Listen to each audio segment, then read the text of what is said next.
بسم الله والصلاة والسلام على رسول الله صلى الله عليه وسلم. في حد مثلا بيبقى عنده جروح وحروق في ظهره أو في المنطقة الخلفية من الجسم عموما، سواء كانت ظهر أو أسفلها أو فوقها، وللأسف مضطر ينام على ظهره. طب ده ينام إزاي؟ في حد كمان تاني عنده مشاكل في الحبل الشوكي وكده، وبرضه مضطر ينام على ظهره، برضه هينام إزاي؟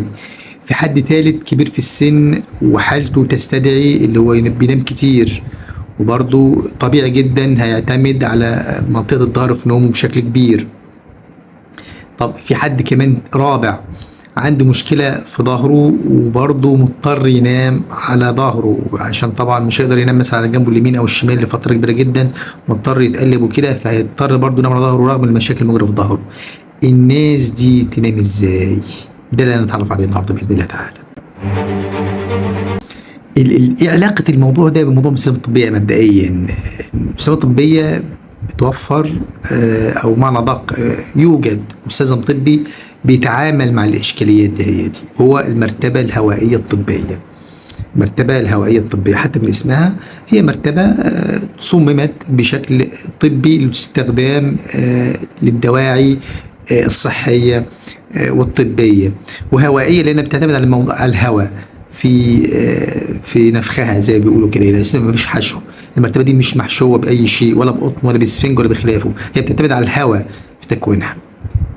طيب المرتبة دي من خلال استخدامها بقدر أتعامل مع كافة الإشكاليات اللي سبق اتكلمنا عنها في بداية الحلقة.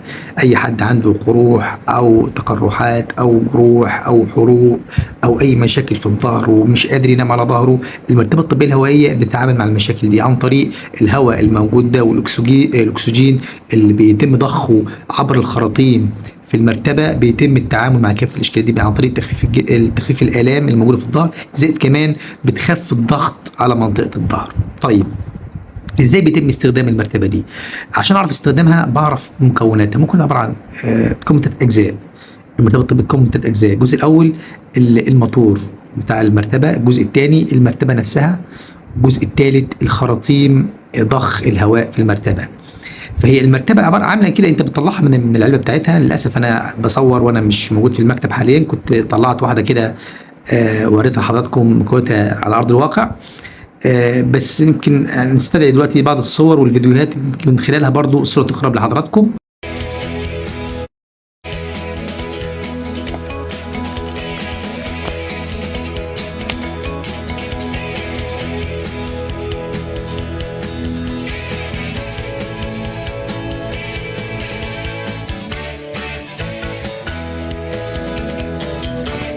المرتبه بتكون من 3 حاجات: الخراطيم اللي بيتم ضخ الهواء من خلال المرتبه، والتكوين الثاني المرتبه نفسها، التكوين الثالث اللي هو الموتور نفسه اللي بيتم من خلاله ضخ الهواء في الخراطيم للمرتبه. بستخدمها ازاي؟ بحط الخراطيم فتحات الموجوده في المرتبه والفتحات الموجوده في الموتور. ده خطوه رقم 1. رقم 2 بقى اشغل الموتور وعن طريق التايمر بحدد سرعه ضخ الهواء. طيب فكره بقى اضخ الهواء لغايه امتى؟ اضخ الهواء لغايه ما يتنفخ.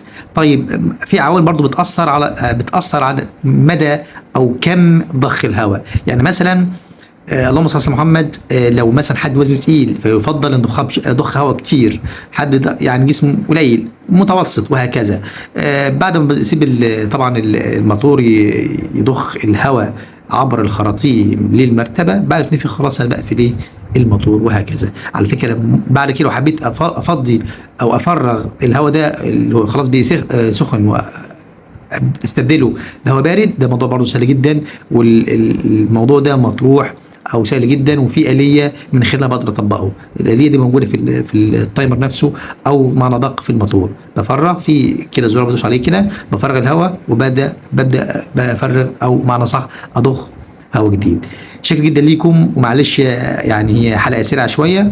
لو في اي حد محتاج اي معلومه فيما يتعلق بالمرتبه الهوائيه الطبيه، سواء طريقه اختيارها او طريقه استخدامها او ازاي استخدمها بشكل صحيح، فالله سبحانه وتعالى كل المعلومات المتعلقه بهذا الموضوع، فالله سبحانه وتعالى تقدر تشرفني او تكلمني في التليفون واقدم لك الاستشاره الخاصه باستخدام هذا المستلزم بشكل مجاني. شكرا جدا ليكم، السلام عليكم ورحمه الله وبركاته.